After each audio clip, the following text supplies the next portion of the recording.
Hello दोस्तों, हमारे YouTube channel में आपका स्वागत है। आज हम कम्युनिकेबल डिजीज से लेकर क्वेश्चन आए हैं जो काफ़ी इंपॉर्टेंट होने वाला है, तो आप लास्ट तक बने रहिएगा हमारे वीडियो के साथ। तो जानते हैं कम्युनिकेबल डिजीज होता क्या है। कम्युनिकेबल डिजीज यानी कि संक्रामक रोग। संक्रामक रोग वह रोग होते हैं जो एक दूसरे से फैलते हैं। यदि एक व्यक्ति संक्रमित है तो दूसरे व्यक्ति में वह रोग हो सकता है, इसे कम्युनिकेबल डिजीज कहते हैं। अब जानते हैं नॉन कम्युनिकेबल डिजीज क्या होता है। नॉन कम्युनिकेबल डिजीज वो होते हैं जो एक दूसरे से ना फैले, जैसे कि कैंसर और डायबिटीज, ये सब हाइपरटेंशन, ये सब है नॉन कम्युनिकेबल डिजीज। और कम्युनिकेबल डिजीज आपके सामने है डिप्थीरिया, टीबी, पोलियो, ये सब बीमारी कम्युनिकेबल डिजीज में आती हैं। तो हम अपना फर्स्ट क्वेश्चन देख लेते हैं। हमारा फर्स्ट क्वेश्चन है, काला जार के कारक का क्या नाम है। काला जार के कारक का क्या नाम है। तो इसके कारक का नाम है लिस्मेनिया डोनोवेनाई। लिस्मेनिया डोनोवेनाई। और ये होता क्या है, ये एक कम्युनिकेबल डिजीज है। इसमें होता है कि जो लीवर है और स्प्लीन, इसमें थोड़ा बढ़ जाता है, जिसके कारण प्रॉब्लम आने लगती है। ये है काला जार। हमारा नेक्स्ट क्वेश्चन है, डिप्थीरिया के एजेंट का क्या नाम है। तो डिप्थीरिया के एजेंट का क्या नाम है। कॉर्नीबैक्टीरियम डिप्थेरिक डिप्थीरिया के एजेंट का नाम है। यह एक बैक्टीरियल डिजीज है और ये एक एक्यूट कम्युनिकेबल डिजीज है जिसमें मौत तक हो जाती है। और इसमें होता क्या है ये जान लेते हैं। जो डिप्थीरिया है इसमें टॉन्सिल और जो नाक को ये प्रभावित करता है, टॉन्सिल और नाक को प्रभावित करता है। वहाँ पर टॉन्सिल की इस जगह पर एक भूरे और सफ़ेद रंग की मेम्ब्रेन बन जाती है जो धीरे धीरे सांस को अवरोध करती रहती है। और एक दिन ऐसा आता है कि ये पूरी तरह से उसको जकड़ लेती है और व्यक्ति की मृत्यु हो जाती है। तो ये बहुत ही एक्यूट कम्युनिकेबल डिजीज है, इसमें मौत भी हो जाती है। इसीलिए बच्चों को पेंटा और डीपीटी का टीका दिया जाता है ताकि इससे बचाव हो सके।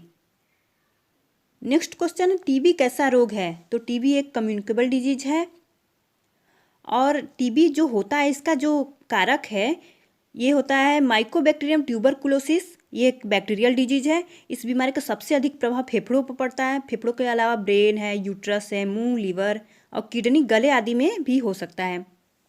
लेकिन इसमें जो मेन है, कॉमन है, वो है लंग्स। ये लंग्स को सबसे ज़्यादा प्रभावित करता है। डॉट्स भी एग्जाम में अक्सर आता है, तो डॉट्स का पहले पूरा नाम जान लेते हैं। डॉट्स का पूरा नाम है directly observed treatment short course या शॉर्ट थेरेपी। ये टीबी की बीमारी में चलाया जाता है, टीबी के ट्रीटमेंट के लिए चलाया जाता है। ये लगभग 6 से 9 महीने तक चलाया जाता है। और टीबी की रोकथाम के लिए बीसीजी का टीका लगाया जाता है जो जन्म के समय दिया जाता है। जन्म से 1 साल के अंदर तक ये टीका दिया जाता है। हमारा नेक्स्ट क्वेश्चन है, एलिसा टेस्ट क्या है। तो एलिसा टेस्ट के बारे में जान लेते हैं। एलिसा टेस्ट पहले एलिसा का फुल फॉर्म जानते हैं। ई से है एंजाइम, एल से है लिंक्ड, आई से है इम्यूनो, एस से सार्बेंट, ए से है एस्से। एंजाइम लिंक्ड इम्यूनो सार्बेंट एस्से। और ये टेस्ट किया किस में जाता है, ये टेस्ट किया जाता है एड्स में। एड्स में किया जाता है एलिसा का टेस्ट। अब ये जान लेते हैं कि एलिसा टेस्ट में होता क्या है। तो एलिसा टेस्ट में ये पता लगाया जाता है कि शरीर की प्रतिरक्षा प्रणाली सूक्ष्म रोगाणुओं के प्रति क्या प्रतिक्रिया कर रही है। और इस टेस्ट के द्वारा प्रतिरक्षा प्रणाली में उपस्थित जो भी केमिकल व अन्य तत्व हैं उसकी जांच की जाती है। तो अब हम एड्स के बारे में जान लेते हैं। एड्स क्या है। एड्स एक एसटीडी है, यानी कि सेक्सुअल ट्रांसमिटेड डिजीज है। तो एड्स का पूरा नाम भी आता है एग्जाम में, तो एड्स का पूरा नाम जान लीजिए। ए से है एक्वायर्ड, आई से है इम्यूनो, डी से है डिफिशियंसी, एस से है syndrome. Acquired immuno deficiency syndrome. और इसके वायरस का क्या नाम है। एड्स एक वायरल डिजीज है, इसके वायरस का नाम है HIV। एच के बारे में जान लेते हैं। एड्स एक पहले एक वायरल डिजीज है और एक एसटीडी है। तो HIV का पूरा नाम जान लेते हैं। यहाँ पर एच से है ह्यूमन, आई से है इम्यूनो और यहाँ पर deficiency virus, human immuno deficiency virus. हमारा नेक्स्ट क्वेश्चन है, रोगों के रोकथाम के स्तर कौन कौन से हैं। रोगों के रोकथाम के स्तर जान लेते हैं। हम इसे डिटेल से जानते हैं। ये एग्जाम में पहले भी आ चुका है, अब भी आने की संभावना है। तो जो रोगों की रोकथाम होती है उसको 3 स्तर पर किया जाता है, प्राइमरी, सेकेंडरी और टर्सरी। प्राइमरी, सेकेंडरी, टर्सरी 3 स्तर पर किया जाता है और इसमें तीनों में भी 2-2 पार्ट होते हैं। तो हम इसे डिटेल से जानते हैं क्योंकि एग्जाम में आता है कि सेकेंडरी का कौन सा पार्ट है, प्राइमरी का कौन सा पार्ट है। तो इस तीनों के बारे में डिटेल में भी जानना जरूरी है। तो पहले हम प्राइमरी के बारे में जानेंगे डिटेल से।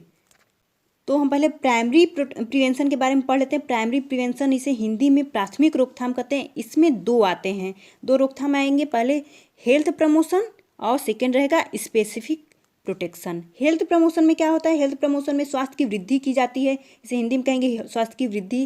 जैसे उसे पोषक तत्व या पोषण युक्त भोजन देकर उसकी स्वास्थ्य की वृद्धि करेंगे ताकि वो बीमार ही ना हो। और स्पेसिफिक प्रोटेक्शन में क्या आएगा? इसमें आएगा कि हम टीका लगाएंगे ताकि वो बीमारी ही उसे ना हो। टीका जो आता है, वैक्सीन जो आती है, वो होती है स्पेसिफिक प्रोटेक्शन में, यानी कि विशिष्ट संरक्षण में आएंगी। और हेल्थ प्रमोशन में स्वास्थ्य की वृद्धि की जाती है। ये स्वास्थ्य की वृद्धि फर्स्ट हुआ और सेकेंड हुआ विशिष्ट संरक्षण।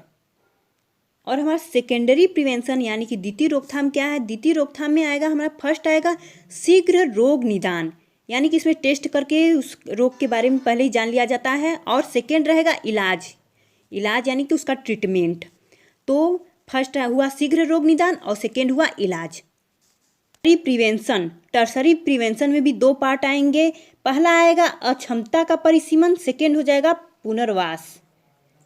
अक्षमता का परिसीमन करेंगे, देखेंगे वो उसका इलाज कहाँ तक किया जा सकता है और उसे अच्छे से अच्छे तक इलाज करवाएंगे ताकि उसकी मृत्यु न हो। और पुनर्वास में उसके ठीक होने के बाद उसे फिर से उसका पुनर्वास कराएंगे, यानी कि रिहेबिलिटेशन कराएंगे उसका। इस तरह से हमारा 3 स्तर पर रोगों को रोकथाम हुआ। फर्स्ट है प्राइमरी प्रिवेंशन, प्राइमरी प्रिवेंशन है स्वास्थ्य की वृद्धि और विशिष्ट संरक्षण। सेकेंड है सेकेंडरी प्रिवेंशन, यानी ये द्वितीय रोकथाम, इसमें है शीघ्र रोग निदान और इलाज। और थर्ड है हमारा टर्सरी प्रिवेंशन, यानी कि तृतीय रोकथाम, इसमें है अक्षमता का परिसीमन और पुनर्वास। क्वेश्चन है पोलियो किस तंत्र को प्रभावित करता है? तो पोलियो के बारे में हम जानते हैं। पोलियो यानी कि पोलियोमाइलाइटिस, पोलियो मुख्य रूप से प्रभावित करता है एलिमेंट्री ट्रैक्ट को, यानी कि पोषण मार्ग को, और स्पाइनल कार्ड को और तंत्रिका तंत्र को। ये तीनों को प्रभावित करता है पोलियोमाइलाइटिस। और ये 3 प्रकार के होते हैं। इसके जो वायरस होते हैं ये 3 प्रकार के होते हैं। पोलियो एक वायरल डिजीज है। इसमें पहला टाइप है टाइप ए, टाइप 2, टाइप 3। और सबसे ज़्यादा जो पोलियो होता है वह होता है टाइप 1 के कारण। और लेकिन अब जो भारत है ये मुक्त हो चुका है पोलियो से। 2014 में ही पोलियो मुक्त भारत घोषित कर दिया गया है। लेकिन अभी भी पाकिस्तान और अफगानिस्तान ऐसे जो 2 देश हैं जो हमारे पड़ोसी देश हैं, वहाँ पर पोलियो की बीमारी अभी भी है। इसलिए हमारे यहाँ भी अभी भी पोलियो के टीके लगाए जाते हैं। और नेक्स्ट क्वेश्चन है हैजा के कारक का क्या नाम है? तो हैजा के कारक का नाम है कॉलेरा विब्रियो। कॉलेरा विब्रियो इसके कारक का नाम है, जो एक बैक्टीरियल डिजीज है। हैजा एक बैक्टीरियल डिजीज है। हमारा नेक्स्ट क्वेश्चन है आरटी-पीसीआर टेस्ट किस में किया जाता है? तो आरटी-पीसीआर टेस्ट किया जाता है कोविड-19 के टेस्ट में। कोविड-19 के टेस्ट का नाम आरटी-पीसीआर टेस्ट है। हमारा नेक्स्ट क्वेश्चन है विडाल टेस्ट क्या है? तो विडाल टेस्ट जो है ये होता है टाइफाइड में। टाइफाइड के टेस्ट का नाम विडाल टेस्ट है। नेक्स्ट क्वेश्चन है मलेरिया के लक्षण। तो पहले मलेरिया के बारे में जान लेते हैं। मलेरिया एक संचारी रोग है। यह जो है पैरासाइट डिजीज है जो परजीवी के कारण होता है। और मादा एनाफिलीज इसके वाहक होते हैं, यानी कि मादा एनाफिलीज के कारण ये संचारित होता है। और इसके जो पैरासाइट्स होते हैं ये 4 प्रकार के होते हैं। पहला है प्लाज्मोडियम विवाक्स, प्लाज्मोडियम मलेराई और प्लाज्मोडियम फाल्सीपेरम। और फोर्थ है प्लाज्मोडियम ओवेल, यानी कि इसके 4 पैरासाइट्स होते हैं। और जो इसके लक्षण होते हैं 3 अवस्था में आते हैं। इसके लक्षण 3 अवस्था में आते हैं। फर्स्ट है ठंड लगने वाली अवस्था, यानी कि कोल्ड स्टेज। सेकेंड है गर्मी लगने वाली अवस्था, यानी कि हॉट स्टेज। और थर्ड है पसीने आने वाली अवस्था। ठंड वाले में होता है कि रोगी को बुखार आती है और ठंड लगती है, कपकपी होती है। और सेकेंड हॉट स्टेज है, इसमें बुखार उतरने पर गर्मी महसूस होती है। और थर्ड स्टेज में ज़्यादा पसीना आता है जिसके साथ बुखार उतर जाता है। तो मलेरिया के 3 स्टेज होती हैं। 3 स्टेज में इसके लक्षण दिखाई देते हैं। नेक्स्ट क्वेश्चन है पर्ट्यूसिस की उद्भवन अवधि।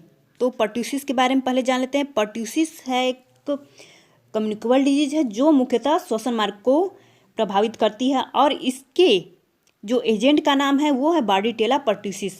बार्डिटेला पर्ट्यूसिस जो एक बैक्टीरियल डिजीज है। पर्ट्यूसिस एक बैक्टीरियल डिजीज है और मुख्यतः श्वसन मार्ग को प्रभावित करती है। और पर्ट्यूसिस को हिंदी में कुकर खांसी भी कहते हैं, क्योंकि इसमें ऐसा होता है कि जो व्यक्ति को ये हो जाता है वह कुकर यानी कि कुत्ते की तरह खांसने लगता है, इसलिए इसका नाम कुकर खांसी भी है और हुपिंग कफ भी इसे कहते हैं।